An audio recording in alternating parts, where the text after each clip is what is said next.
Fica à vontade aí, viu? Obrigado, Brito. Antes de agradecer o convite pelo Brito, pela Alice. A gente teve uma experiência muito boa, né? De fazer o colóquio sobre ceticismo. E muito legal. Então, obrigadíssimo por esse convite novamente. Ô César, só já que você mencionou o colóquio, eu acho interessante dizer, né, que a gente está há 13 anos organizando eventos de ceticismo regularmente na UFRGS. E esse meio que vem a reboque disso tudo, né? E o Danilo tem muito a ver com isso, né? Sim. O Renato também. O Danilo e o Renato estavam no primeiro, o Zé Raimundo, Olivia Guimarães. Exatamente. E chegou a fazer uma Biblioteca Nacional, né? Sim. O Renato era presidente da Biblioteca Nacional. E eu queria falar um pouco do Danilo, né? Ele foi embora, mas melhor ainda, porque mais à vontade. Ele foi porque a senhora dele estava passando mal. Ah, sim. Ele saiu também de supetão. Assim. Primeiro, também conheci o Danilo muito jovem, né? Quando eu conheci, eu soube que ele era de Pindamonhangaba, que nascido lá. Aí foi ótimo saber que era possível ser do Vale do Paraíba e ser filósofo, né? Trabalhar com filosofia. Não sou de Pinda, graças a Deus, mas eu sou de algum lugar perto. E tem muitas lembranças boas, né? Lembranças do Farta Brutus, lá em Lisboa, né? Lembranças de banca e restaurantes portugueses, né? A lembrança, né, de convívio com o Danilo sempre envolve comida boa, né? Ele é um grande monteiriano nesse sentido, um grande riomiano nesse sentido, né? Gosta da cozinha, da boa cozinha. E ao mesmo tempo, muito embora não tenha estudado diretamente com o Danilo, fiz cursos, né? Fui aluno, mas não fui orientado por ele. É interessante perceber que muitos dos meus amigos de geração da UERJ estudaram com o Danilo. Aí, pensando agora, né, sobre isso, que tinham várias almas perdidas, né, que o Danilo recuperou, que ele resgatou. Né? Pessoas surfistas, pessoas de bermuda, tatuados, todo tipo de espécie ali de perdidos da UERJ. De alguma maneira, o Danilo recebeu, né, deu banho, cortou as unhas e se transformaram em pesquisadores, né, em filósofos muito mais caretos do que eu, que, no fim das contas, já tomava banho naquela época. Porque nós fomos os que foram encaminhados pelo Danilo, mas outros que foram desencaminhados pelo Ivaí. Ah, sim, pode ter sido eu. Mas você fica quietinho aí que agora é minha vez de fazer gracinha. Perdeu a sua chance. Fiquei pensando assim em defeitos, né, que o Danilo poderia ter. Acho poucos. O único que me pareceu é que ele adora acordar cedo. E horrível isso. Porque assistir aula com ele, assistir aula às 6 horas da manhã, 7 horas da manhã, isso sempre me impediu de ter uma relação mais amistosa com ele, porque é um horário que eu estou sempre muito mal-humorado. Então, acho que seria esse, tal como Montaigne enxerga, né, nos canibais, um defeito para eles não usarem calças. Para mim, esse é o defeito do Danilo, apesar de toda a cosmologia de características admiráveis, ele acorda cedo, né, o que é um absurdo. E para isso, para falar sobre hoje, primeiro me desculpar de ontem, né? Eu já estou naquela idade que meus amigos, ao invés de me convidarem para festas, eles me convidam para ser testemunha em processos judiciais. Então, ontem estava no fórum, né? Testemunhando a favor das pessoas, e então não pude estar aqui. O convite que eu já tinha foi uma intimação, não foi um convite, né? Então, tive um oficial de justiça, tive que ir lá. Não tem nada a ver comigo, mas eu fui lá e bem desagradável. Então, por isso não pude estar aqui, não pude ouvir a fala do professor Renato, que eu colhi alguns relatos. E dizer que, para hoje, eu queria abordar, né, algumas questões do Raízes da Dúvida, que é um livro que o professor Danilo está traduzindo. Já traduziu para o inglês? Já terminou, sabe, Brito? Não terminou, não. Ainda não, né? Mas que vai sair uma tiragem internacionalizada, né? Então, é um livro formidável. Quem não tiver leitura dele, imagino que todos têm aqui, né? Um livro que eu tenho uma grande admiração por ele. E eu queria tratar das questões relacionadas ao ceticismo e o novo mundo. Então, eu acho que é o capítulo mais original desse livro, né? Vocês podem, os marcondianos mais próximos podem desmentir, mas eu acho que é um dos capítulos mais originais. E que traz um impacto gigantesco, né, para estudos sobre ceticismo, que acabam ficando muito ligados, como ele mesmo diz, no contexto do ceticismo, no impacto que tem na Europa, né? E ao mesmo tempo parece que tem um impacto importante para pensar questões relacionadas ao pensamento político, né? E a tese do Danilo é que a América tem uma relevância substantiva, nos caracterizaria como uma crise cética, né? Não só a Revolução Científica, não só a Reforma Protestante, mas como aponta Montaigne, né? O ensaio sobre os coxos, o ensaio sobre os canibais, de que descobrir a América, descobrir os selvagens, né? Descobrir entre aspas, conceberia alguma coisa que traria um conflito de ordem antropológica, né? A ideia de que, em descobrindo a América, seria preciso então decidir, né, com relação a um outro tipo de humano, por assim dizer, se a universalidade da humanidade se estenderia a eles ou se não, né? Se haveria um critério extensivo, um critério restritivo com relação a povos, né, originários, digamos assim. E, nesse sentido, né, muito embora a Europa não tenha se comportado tão bem com relação a isso, parece que o ceticismo se comportou muito bem com relação a isso e ao mesmo tempo, sofreu o impacto dessa recepção, né? Então, Montaigne é o caso evidente, mas também se consegue perceber ecos disso no Pierre Ribeiro, né? Os calvinistas, né, são uma presença significativa, né, pelo menos aqui na nossa região. Então, nesse sentido, né, parece que algo que gera, né, um conceito de tolerância abrangente, né, expansivo, deriva de uma certa recepção cética a essa descoberta, né, tal como Danilo apresenta no livro. E essa relação, né, é possível porque, de alguma maneira, os céticos estavam preparados para isso, né? Então, muito embora os céticos não tivessem conhecimento da América, né, não foram os céticos que descobriram a América, mas de alguma maneira os céticos já lidavam com a pluralidade de uma forma que conseguiam ver alguma coisa onde pouca gente via alguma coisa, né, onde quase todo mundo via nada. E onde quase todo mundo via tudo mato, num certo sentido, né? Então,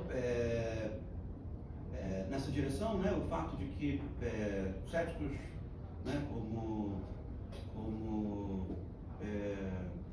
Luciano de Samosata, céticos já tinham ido à Lua, céticos já tinham lidado com culturas estranhas, né, céticos já tinham feito esse esforço de pluralidade para ser capaz de pensar, né, pluralidade de formas de vida. Isso faz com que, de alguma forma, os céticos estejam, como diz o Danilo, preparados para né, enxergar uma caravela se aproximando, né? Ou, em a caravela se aproximando, é capaz de olhar esses povos e perceber, se não propriamente o conceito geral, universal de humanidade, enxergam alguém com relação a quem, né, a crueldade desmedida não é autorizada. E aí, nesse sentido, né, o que essa crise cética, né, esse rebatimento da descoberta da América, seguindo o argumento do Danilo, tem sobre o pensamento, é também um pensamento europeu americanizado, no certo sentido, né? Desde do ceticismo moderno, desde o século XVI.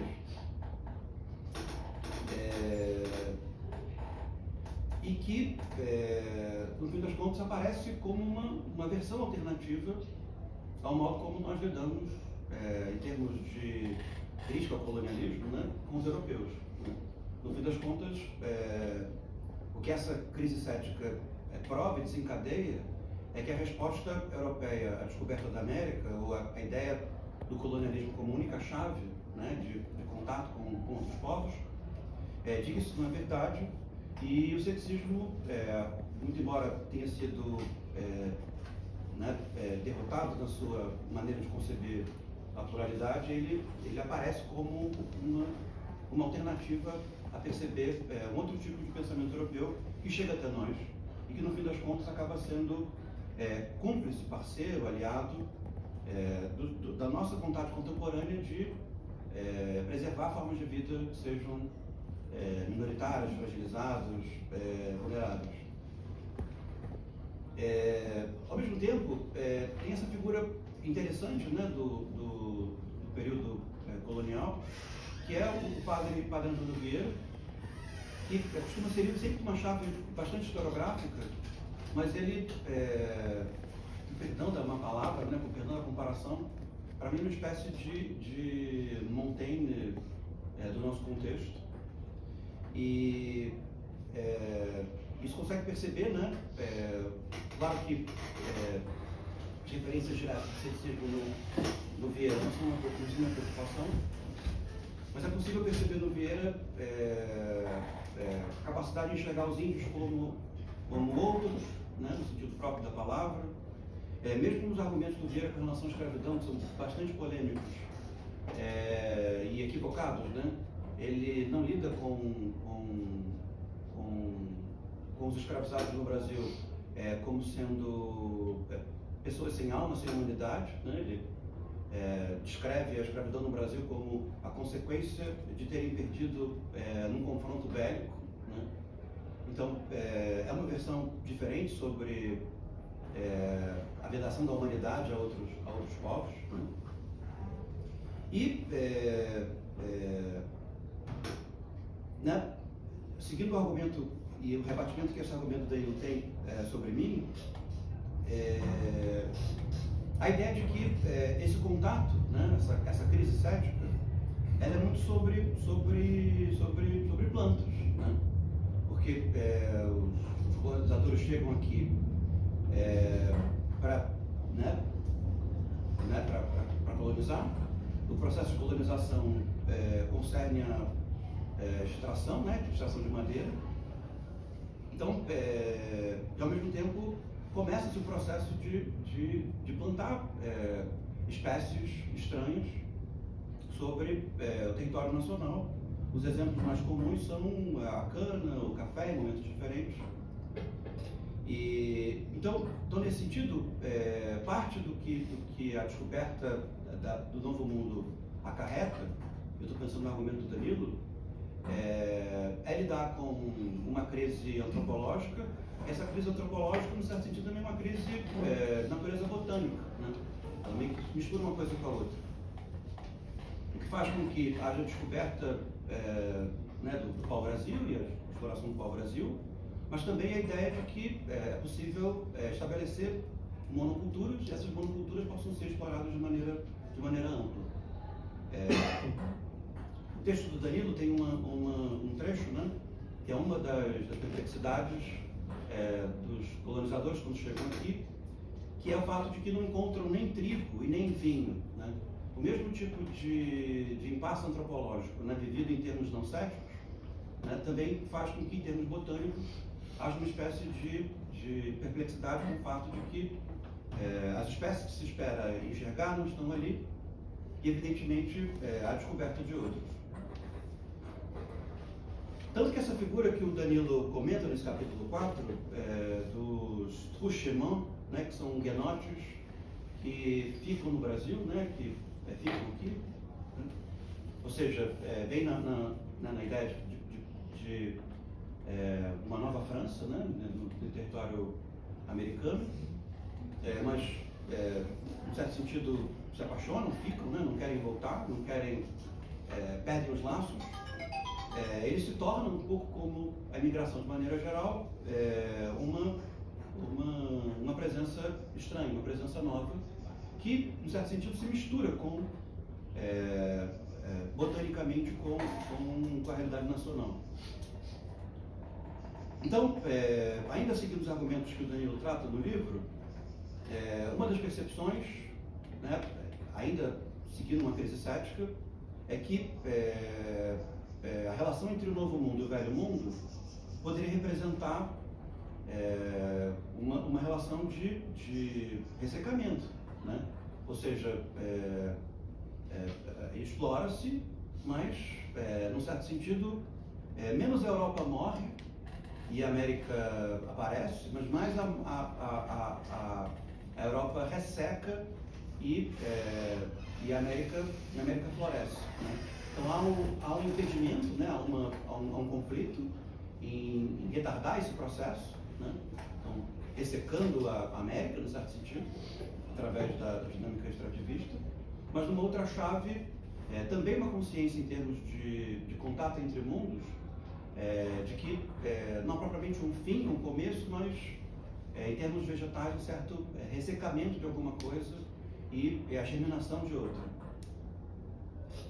E aí, me preparando para levar esse argumento do Danilo para além dos limites, né, que ele aborda nesse capítulo 4, então, nesse sentido, continuar de uma outra forma, né, esses argumentos, eu fui ao bom e velho Aristóteles, né, e há um momento, os helenistas presentes podem me corrigir, mas há um momento na metafísica arquiteta, né, em que o Aristóteles diz que aqueles que não creem, aqueles que não têm crenças,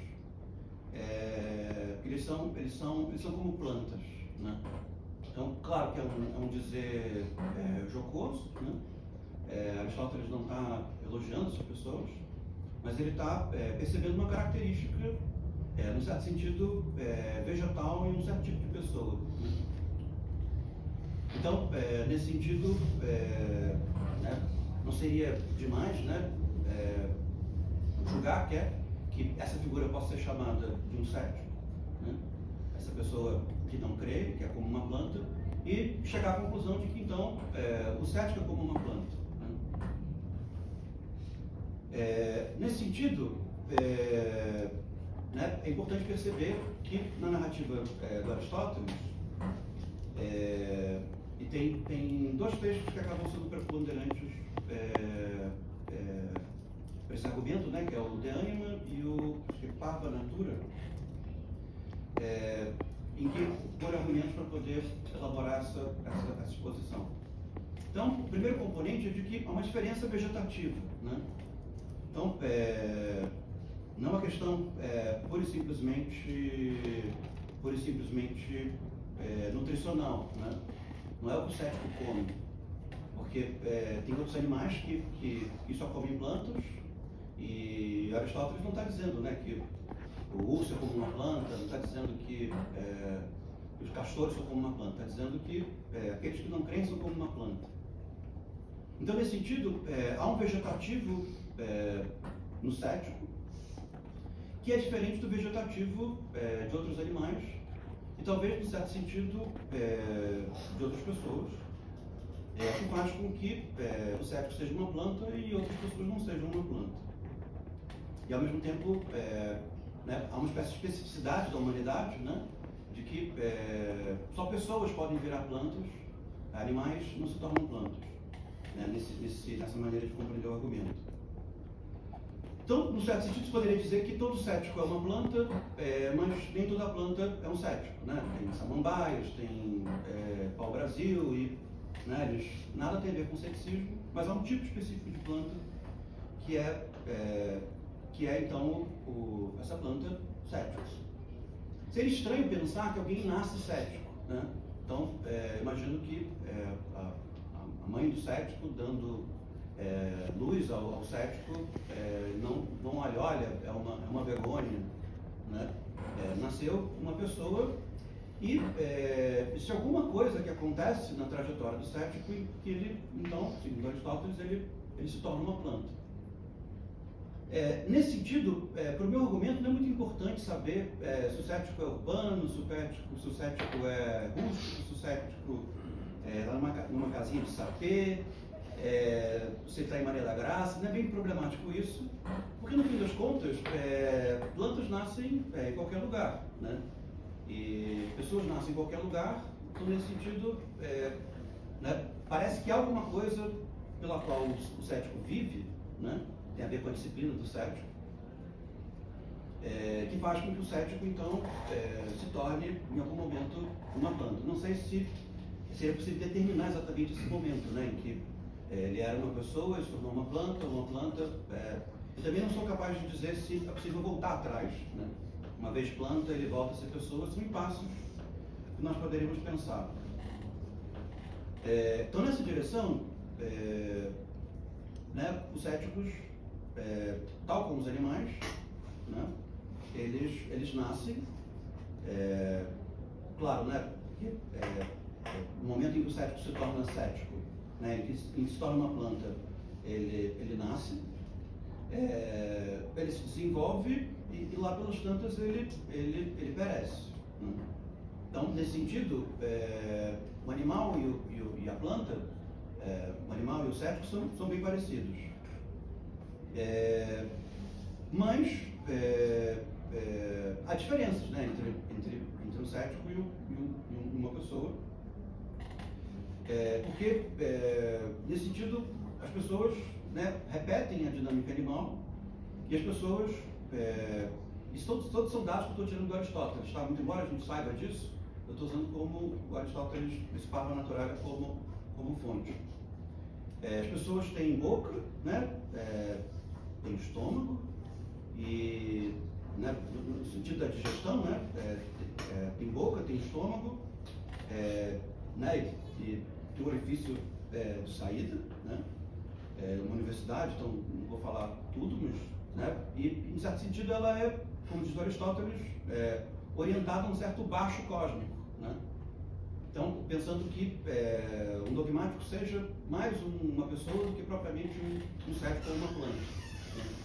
Então, nesse sentido, o dogmático ele come, né? No estômago ele digere e ele entrega para o mundo o seu resultado, que é como os outros animais, a defecação. Fico imaginando que, dependendo da dieta que o dogmático possui, essa defecação ela tem maior ou melhor qualidade, mas em última instância os animais humanos sempre têm um dejeto pior, né, do que de outros animais. Então, já o cético não, as plantas não. As plantas elas têm uma raiz, ela tem um tronco e ela tem folhas, né? Então, ela se nutre pelas raízes, né? Então, o cético, né, ele não se alimenta pela boca, ele se alimenta, né, pelas raízes. Ele né, faz trocas oxocarbônicas com a realidade. E o resultado digestório do cético acaba sendo o oxigênio e, em última instância, a própria matéria orgânica, né? Que, comparativamente a uma pessoa, né, se não passar por compostagem, ou né, é de melhor qualidade. Nesse sentido, para Aristóteles, é importante perceber que, verdade seja dita, né? O Aristóteles fala muito pouco sobre os vegetais, fala muito pouco sobre as plantas. O objeto dele principal são os animais. E todos esses comentários que eu estou pegando para caracterizar o cético, para caracterizar a planta, são comentários que se dão comparativamente ao que ele fala sobre os animais, que ele compara plantas e animais, né? É provável que haja algum grande tratado do Aristóteles sobre vegetais que tenha sido perdido, né? Isso sempre acontece com Aristóteles, nas coisas boas, que a gente está interessado. Então, imagino que isso também tenha acontecido com o tratado A Botânica, né? Mas são comentários que se dão de maneira correlativa. Então, a ação dos animais, quais são? Né? Os animais, eles têm vigília, eles têm sono, né? Eles comem, eles fazem tudo isso. E Aristóteles, nesse Fábula Natural, ele tem alguma reticência a enxergar a ação da planta. Né? Porque como a planta, o cético não tem crenças, é difícil de dizer quais são as ações que decorrem dessa existência vegetal sem crenças. Mas ele acaba admitindo, né, uma espécie de ação residual para o cético e que acaba explicando, em termos historiográficos, muito a presença do ceticismo. Né, que é uma presença historiográfica cheia de lapsos, né, a gente fica procurando quem que influenciou quem, alguns inventam pseudo-autores para justificar algumas pontes. Né? Então, por que isso acontece? Né? Porque o cético é uma planta, e no fim das contas, as plantas, diferentemente dos animais, ou diferente dos dogmáticos, ela tem uma capacidade gigantesca de regeneração. Né? No livro do Danilo tem um comentário interessante. Quando os colonizadores encontram os índios, né, toda a sorte de comentário aparece. E um dos comentários é de que os índios viveriam 150 anos. Que, né, em termos de idade bíblica, né, é pouco, mas em termos de idade convencional, parece mais uma planta. Né? Parece mais alguém que tem uma vida de planta, uma vida vegetativa e, nesse sentido, extensa.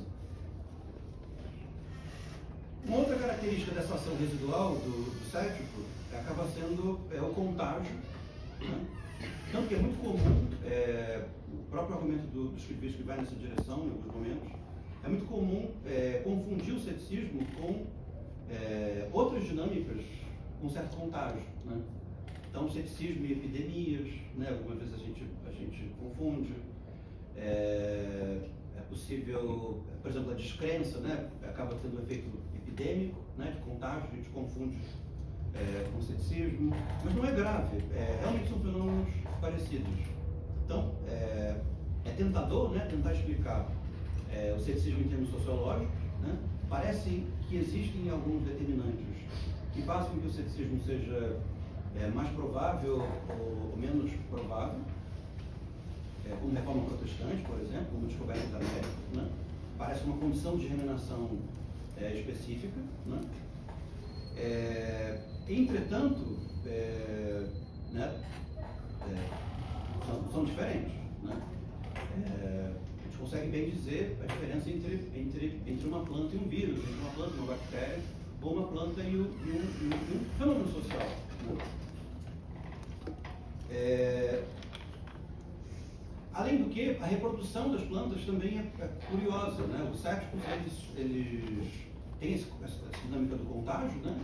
Então, cai uma semente cética no ar, de repente vai para algum lugar e nasce em algum lugar muito distante. Né?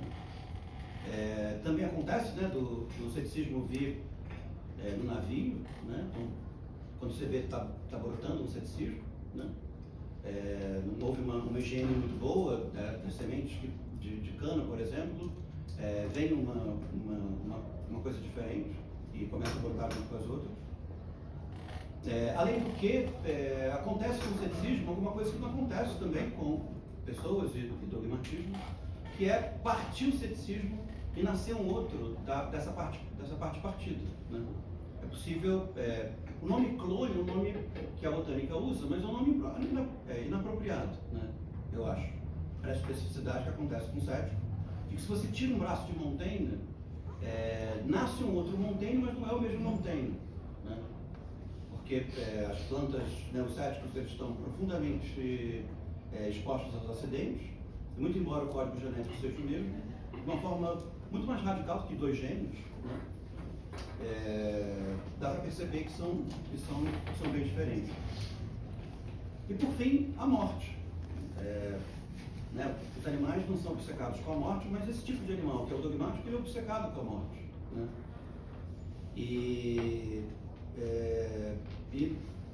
né, isso tem consequências para a maneira como o dogmático vive. E já o cético, né, é difícil, né, encontrar o cético dizendo que a planta é um ser para a morte, né?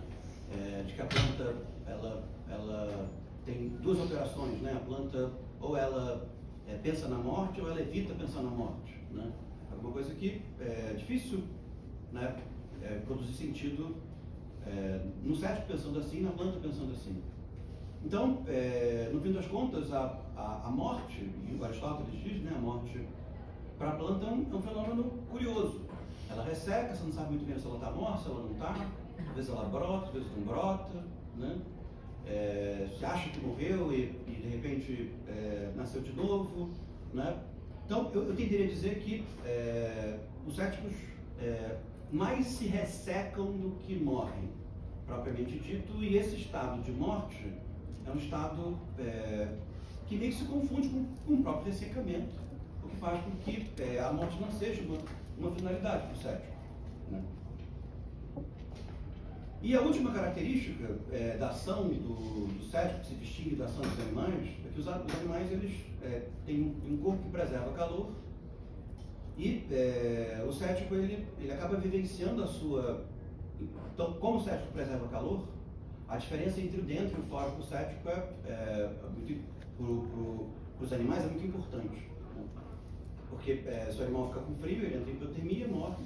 Então, pelo menos os animais de sangue quente, mas outros também, administrar o calor é muito importante. Então, a separação entre o dentro e o fora, né, noções muito fechadas de internalidade, muito fechadas de subjetividade, muito fechadas de consciência são fundamentais, né, para a pessoa antes de se tornar uma planta, né? E para as plantas não, né, para os céticos não, porque no fim das contas as partes dos céticos não são propriamente especiais. A vitalidade do cético está mais ou menos distribuída, né? Então explica, por exemplo, que os céticos queiram viver a vida comum tanto quanto pensar, né? Eles queiram se alimentar bem tanto quanto conversar com os amigos, né? A ideia de que não há propriamente uma região do corpo dessa planta que tenha preponderância, né? As folhas, a flor podem ser bonitas, as raízes, mas uma vez que conservar calor não é importante, o dentro e o fora não é fundamental. Isso faz com que a saída exterior para o ceticismo seja muito importante. Então, quando a filosofia helênica, né, diz que o mais profundo é a pele, para os céticos acaba tendo um outro significado, né? Porque não é bem uma pele, né? É mais um caule, um tronco, muita coisa assim. E aí eu quero voltar para o livro do Danilo só para encerrar meu argumento e encerrar essa comemoração, que é então a dúvida, né? Porque se a descoberta da América ela produz uma crise cética, isso quer dizer que ao contrário da dinâmica cultural, a dinâmica cultural seria essa ligada à monocultura, né? Então tem uma cultura da cana-de-açúcar, uma cultura do café, uma cultura da batata, né? Então tem a cultura e tem outra coisa. As ervas daninhas elas não entram na cultura, né? Elas não existem desde sempre, né? Porque nenhuma erva, nenhuma planta é em si daninho. Eu não estou chamando o ceticismo de erva daninha, tá? Não é isso. Mas fazendo uma comparação. As ervas daninhas estão mais nessa dinâmica que por vezes nós confundimos com o ceticismo como uma epidemia, como um fenômeno sociológico, né? Mas ao mesmo tempo estão muito próximos do ceticismo e o ceticismo não parece ser insensível a elas, né? Ao mesmo tempo que usam para entender coisas, também se compreende a partir de si, mas ao mesmo tempo ele sabe que é uma planta e sabe diferenciar uma planta, sabe diferenciar os tipos de planta, né? Mas a erva daninha, nesse sentido, em termos de planta, é a planta mais próxima do ceticismo, porque ela é diretamente ligada. Claro, a erva daninha não nasce homem, não nasce pessoa, né? Ela já nasceu planta, mas ela precisa da pessoa para virar erva daninha, porque nenhuma planta em si daninha, ela é daninha em termos contextuais. Então, né, se nasce alguma coisa desejada, né? Poderia ser desejado. O trigo, num campo de maçãs, esse trigo é daninho, né? Então tem uma dinâmica contextual. Claro que as ervas daninhas, como elas são daninhas, elas acabam ficando muito fortes, porque elas estão ligadas à cultura. Então elas se fortalecem pela relação que a cultura tem com relação a ela, de tirá-la, né? Então, claro, a antiguidade já vivencia o fenômeno da erva daninha, né? Já tem uma dinâmica de agricultura em que a erva daninha é um problema. E já consegue perceber como que né, o joio é mais forte que o trigo, né? Para ficar entre os exemplos bíblicos. Mas se nós chegamos no mundo contemporâneo, né, em que existem venenos, agrotóxicos, é claro que a erva daninha ela se fortalece em função disso, né? Então, nesse sentido, num certo sentido, os europeus, seguindo o argumento do Danilo, eles chegam na América e sem querer eles trazem a erva daninha, né? Eles trazem a dúvida, num certo sentido, né? Eles trazem a dúvida e a dúvida cresce entre nós, né? O que faz com que, a alguns momentos, ela seja fatigante, né? Eu lembro de um texto que o professor Danilo, o professor Renato me apresentou muitos anos atrás, que é o Retrato do Brasil, do Paulo Prato, né? Retrato, um só, né? Que é um texto que descreve, né, o Brasil esgotado, né? Esgotado pela violência sexual, esgotado pela exploração, esgotado pelo dinheiro, e nesse sentido esgotado, né? Ao mesmo tempo, todas essas dinâmicas têm uma função muito grande para a dúvida nesse sentido daninho específico, né? Porque nunca é dinheiro suficiente, nunca derrubamos árvores suficiente, preciso ir um pouco além, né? Ao mesmo tempo, será que fizemos certo? Será que não fizemos? Aí nos imolamos, né? Restauramos a Floresta da Tijuca e derrubamos tudo de novo, né? Então, a Constituição ela não é fácil. Então, no certo sentido, os europeus trazem a dúvida e parte da crise cética consegue a levar a dúvida de volta, né? E ela volta diferente. Então, se leva a reforma protestante, eles levam outra coisa, né?